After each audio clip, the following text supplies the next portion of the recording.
vous donner mon témoignage de conversion, comment Dieu est intervenu dans ma vie. Vers l'âge de 8-9 ans, j'ai commencé à fréquenter l'église avec ma mère et mon frère. Ça nous a vraiment fait du bien au sein du foyer, on en avait besoin. Le Seigneur a vraiment mis une stabilité, une paix. Mais vers l'âge de 15-16 ans, j'ai voulu faire mes propres expériences. J'ai fréquenté des jeunes à l'extérieur. Je me suis éloignée de Dieu. Ça a été chaotique pour moi, catastrophique. Je suis tombée enceinte. Voilà. J'étais tellement malheureuse qu'à un moment donné, je voulais même me mettre fin à ma vie. Ma mère n'a cessé de prier pour moi. Elle m'a toujours soutenue dans la prière. Elle a intercédé pour moi. Et un jour qu'elle me rendait visite, je lui ai dit, écoute maman, demain je retourne à l'église. Et là le Seigneur m'y attendait, il y a eu un don qui a été donné, qui retraçait les périodes de ma vie. Et je cherchais quelque chose à l'extérieur, dans le monde, quelque chose que je ne trouvais pas. J'étais en quête, c'était une quête spirituelle, mais je ne pouvais pas mettre de nom dessus finalement. Et là, c'était évident pour moi, c'était Jésus que j'attendais, c'était lui qui allait répondre à mes besoins et combler mon cœur. C'était une évidence. À ce moment-là, je lui ai dit pardon, je lui ai demandé pardon pour mes péchés.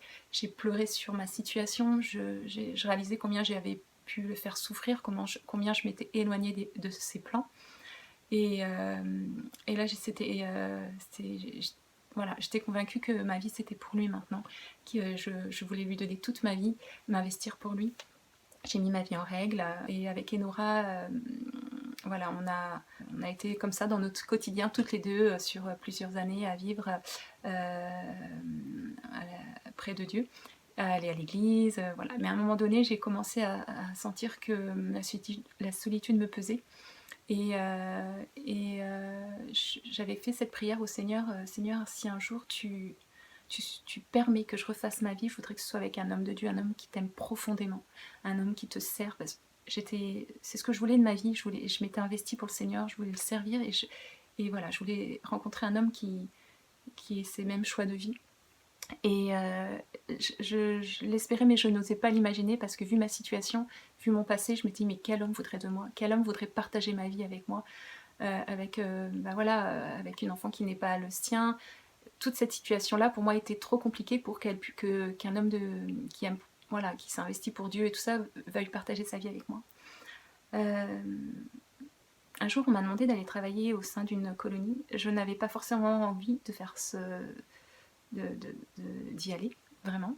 J'avais d'autres projets, mais j'ai senti dans mon cœur qu'il fallait que j'y aille. Donc ça m'a demandé un gros effort, un gros sacrifice à ce moment-là, mais j'y suis allée parce que je savais que le Seigneur me voulait là. Durant ces moments-là, il y avait donc Benjamin qui était responsable de la colonie. Et quand je l'ai vu, j'ai appris un peu à le connaître de loin, parce qu'on n'avait pas de contact, on échangeait pas entre nous, mais quand je le voyais, je disais, bah, tu vois, Seigneur, c'est un homme comme ça que j'aimerais rencontrer. On m'a demandé de rester, la colonie était au sein d'une maison de retraite, et on m'a demandé de rester travailler après au sein de cette maison de retraite, chose que je ne voulais pas, mais le Seigneur m'a convaincue et m'a clairement dit et convaincue dans mon cœur qu'il fallait que je reste là. Et du coup, ben, je suis restée parce que je savais que c'était ce que Dieu voulait. Donc encore une fois, j'ai dit Seigneur, ok, tu me veux là, je te laisse les rênes de ma vie. Et parce que je savais que mon quotidien risquait d'être un petit peu compliqué dans mon organisation. Mais le Seigneur a béni. Il a béni. Et il m'a béni aussi. Donc quelques temps après, Benjamin, il était pasteur stagiaire à cette époque-là, donc il a été amené à partir en Normandie. On n'avait pas eu de contact entre nous, on n'avait pas eu plus d'échanges que ça. Et un Noël, il est revenu. Et il est venu me voir et il a voulu commencer à discuter. Et puis il y avait Nora à côté de moi. Et il regardait Nora et il me demande mais qui est-ce, c'est qui? Et je lui dis bah, c'est ma fille. Alors j'ai eu l'impression que le ciel me tombait sur la tête, c'était très compliqué à ce moment-là. Il est resté à regarder Nora et puis j'ai tout fait pour abréger la conversation, pour le libérer au plus vite. Je me disais le pauvre. Je vais le libérer au plus vite, hein. Et je suis rentrée chez moi, je me suis mise à pleurer, je me suis dit mais non Seigneur, il n'y a pas d'espoir pour moi, il n'y a pas d'espoir, il n'y a pas d'avenir. Ok, tu veux que je travaille à la maison de retraite, je vais travailler à la maison de retraite. C'est pas grave, je tire un trait sur ma vie sentimentale, je te sers, d'accord. Voilà, c'est ton choix, je le respecte.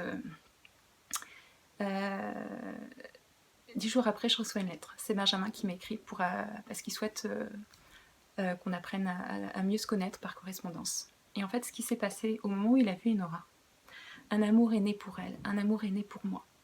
Et j'étais loin d'imaginer ça. Quand j'ai vu sa tête, j'étais loin d'imaginer ça. Quand je le voyais regarder Nora, pour moi, c'était comme s'il était sous un choc, en fait. Il était choqué. Et en fait, ce qui est beau, c'est que voilà, le Seigneur s'est servi d'Enora pour toucher le cœur de Benjamin. C'est pleinement la grâce, en fait.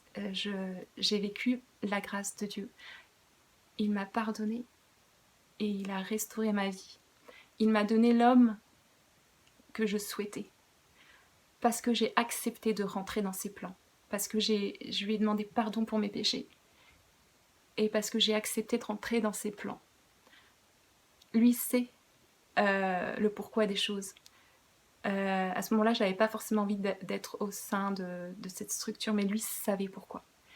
Et le fait d'avoir accepté, j'ai pu rentrer dans ses plans. J'ai tellement été bénie de Dieu, je le suis encore, et voilà. Là où le péché a abondé, la grâce a surabondé. Le Seigneur a effacé ma vie passée, m'a reconstruite et m'a redonné un avenir. Voilà, je veux vraiment vous encourager à ne pas perdre espoir, à vous confier dans le Seigneur, à être sensible à ce qu'il souhaite pour votre vie, à y répondre aussi favorablement, même quand c'est pas toujours évident. Et sa volonté est de nous bénir parce qu'il nous aime. Voilà.